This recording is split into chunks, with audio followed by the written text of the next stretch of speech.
Now here again is John Killinger, your compelling message, John, on forgiveness. Tell us, if you were to teach someone how to forgive, where would you begin? What would they need to know?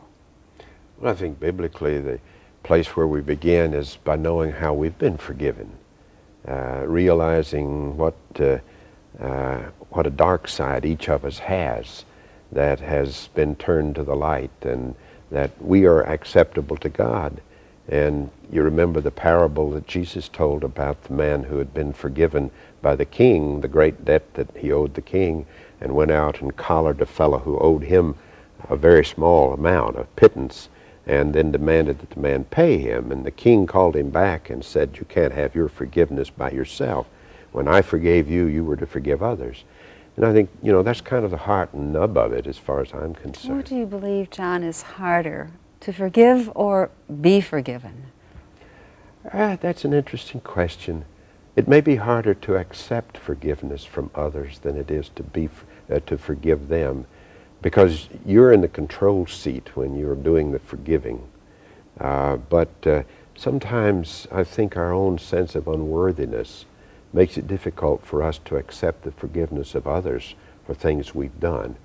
It may mean that, we just haven't forgiven ourselves deeply. Maybe the secret of all of it, though, is to be able to learn somehow from one's religious values and teachings to live in a constant mode of forgiveness, that 70 times 7 thing, so that every day is a day when the slate is clean for everybody, not just for us, but for everybody. And we can get up and love the world. I saw a book title the other day I liked very much called Loving What Is.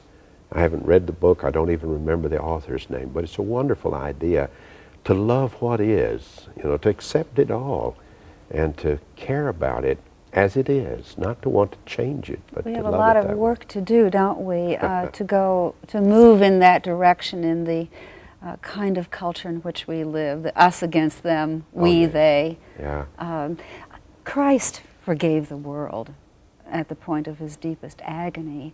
Right. How can we use pain, deep pain, to move in the direction of forgiveness instead of bitterness? I don't know. I think it's interesting. The people I've known who have been hurt the most deeply are often able to do it more than people who have been hurt more superficially. That may seem, hard to figure, but I think there's a sense in which those who have suffered greatly understand something about life and evil and hatred and prejudice and that sort of thing that maybe most of us don't think enough about.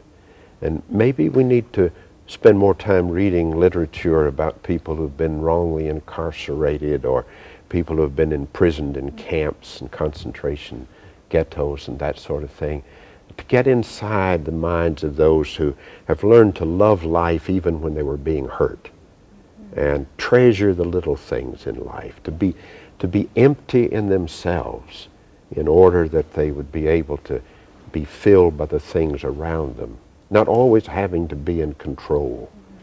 Do you think, John, that our concept of forgiveness has changed since 9/11?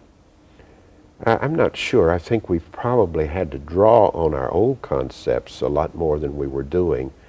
I think we realize that we're in a globalized society now, and that we can be badly hurt by people who are angry with us about anything, as the terrorists were angry with us.